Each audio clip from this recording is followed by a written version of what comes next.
Tingin kayo sa akin, madilim, nakakatakot dito. Dito daw yung may nagpapakita eh. Nakita nyo may aswang? Doon, may aswang. Oh, gagi.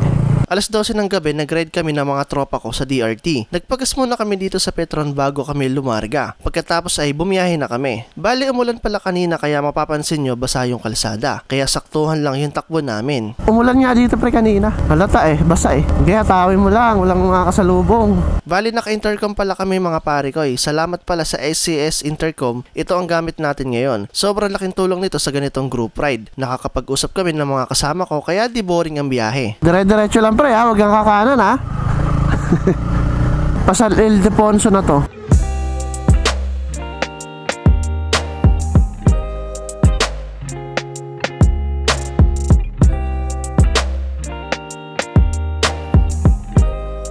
Bago kami makadating ng arko ng DRT ay nadaanan namin yung liblib na part ng Angat. Sobrang dilim at lubak-lubak pa ang daan.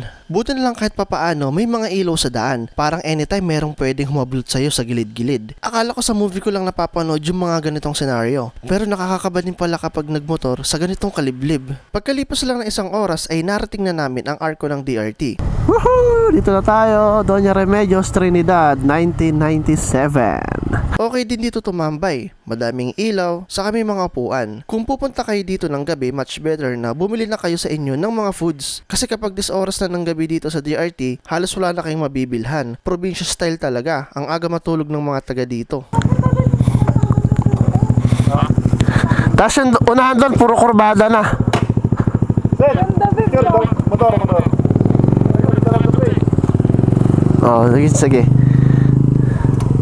Bali, nagpicture lang kami dito sa arko ng DRT tapos lumarga na rin kami. Dapat hanggang dito lang talaga kami. Kaso parang bitin ng biyahe namin kaya diniretso na namin pa San Miguel, Bulacan. Bali, doon na din kami kakain at magkakape.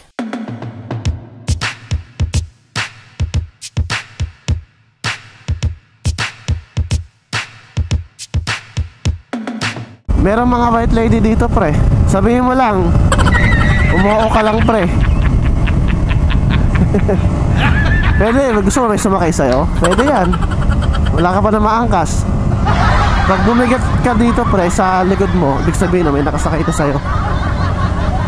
Napansin ko lang dito sa DRT kahit na wala masyado bahay, yung mga streetlights halos kumpleto. Tapos ang ganda pa ng daan, wala masyado lubak. Okay, ikaw mag-spearhead, banatan mo para mukhanan kayo sa camera. Nung malapit na kami sa parang bahay nila dito, natanong na namin yung paggawaan ng Eagle Cement. Ang ganda din pala nun sa gabi.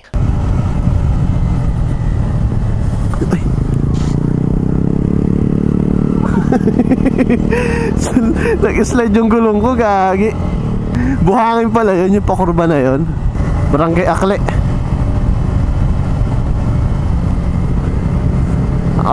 Bulacan to, Bulacan. Ay, kanan tayo, kanan. Nakalimutan ko na yung daanan ha. Sarap pala nakaganito yung paa oh. Chill ride lang eh. Maambon ha, nararamdaman nyo ba? Maambon oh. Sa bagay parang ganyan lang din yung kanina ano. Wakali tayo, wakali.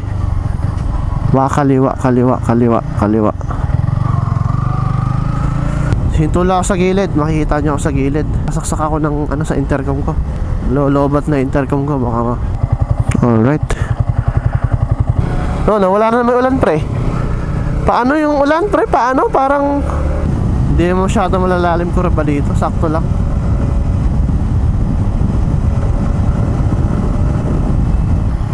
Uy. May court dito, may pailaw yung court oh. Hindi pinapatay. Kita nyo na yung court? Nakarating na kayo? Tingin kayo sa akin, madilim, nakakatakot dito. Dito daw yung may nagpapakita eh. Oh, dito yung banda. Nakita nyo may aswang? Doon, may aswang. Oh, gagi.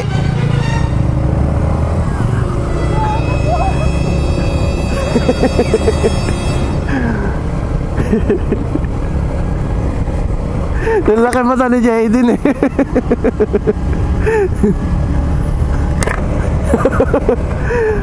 Nakakatakot dito pag mag-isa. Para hindi ko kaya magmotor dito. Habang nagtatawanan kami, maya-maya lang ay may lumagapak sa likod namin at ito na nga ang nangyari.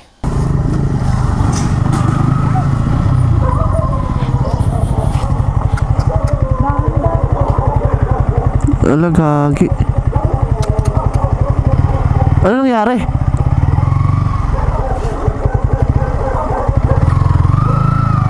Ano nangyari? May ano ka?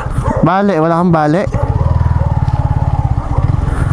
Nasemplang yung tropa namin. Nagkamali daw siya ng piga ng preno sa unahan. Medyo napalakas kaya nag-slide siya. Buti na lang at wala masyado naging sugat. Konting gas-gas lang. Buti na lang naka-jacket siya at naka-full face helmet.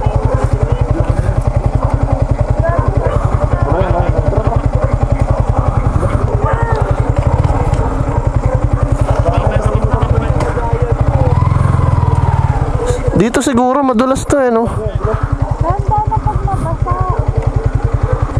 Dumulas rin ako kanina Di ba kanina? Nabawi ko Sige, sakay ka na. Ito delikado talaga yun no? Saan ka ba naman sa unahan?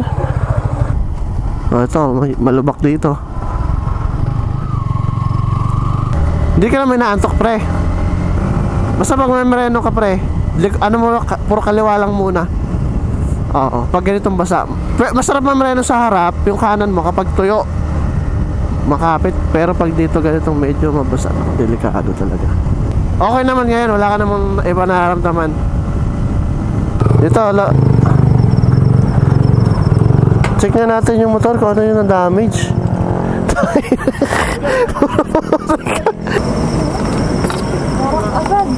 Ito Glenn, kailangan na natin yung sticker mo dito, Glenn, no? Para hindi na matatakpan, sabihin natin nag-modified lang tayo. Nakita sa vlog. Oo, kanina. Ano mo ba? Yung may parang gano'n. Parang diba? Sabi sa'yo, sa may tulay. Muntik na malaglag siya, gago. Bakit? Dumiretso? Dumiretso? Dire-diretso. Ang dami niyang kita kita doon sa may tulay Oh? Tapos meron pa yung gumaganon siya. Kami rin kanina, muntik na kami nito, gumanon Nabasa pa ako doon, sa sasakyan. Panilingon pa lang ako sa Hindi ko siya, kami pa naman yung likod. Muntik ka na pala mahulog kayo sa bangin. Muntik ka na ba ikaw sa gaso? Yes, yun. Alam na Glenn, anong modified gagawin para magkakaroon ng carbon sticker. Carbon ulit ang buto. Kape tayo? Kape. wala naman tao.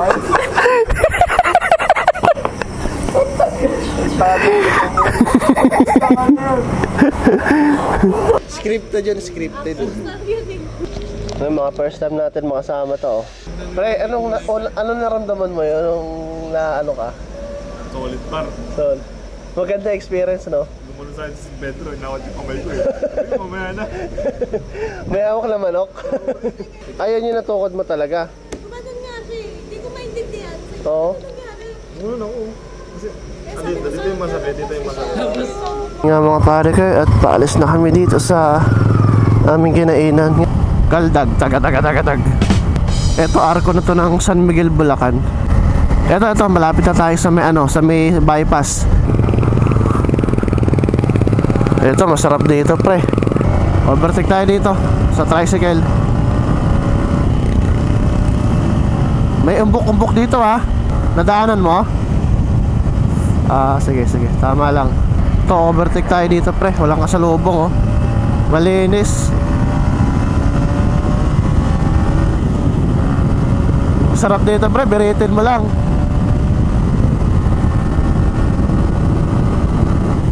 Pre, kanan tayo, kanan.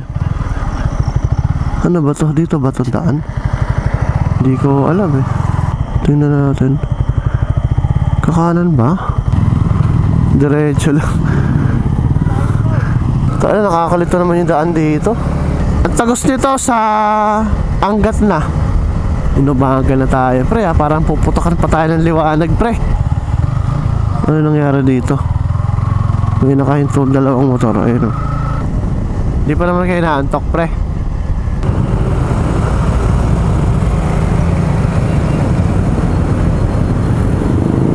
Mga kamote, sa kamote kayo pupulutin. Okay, let's go.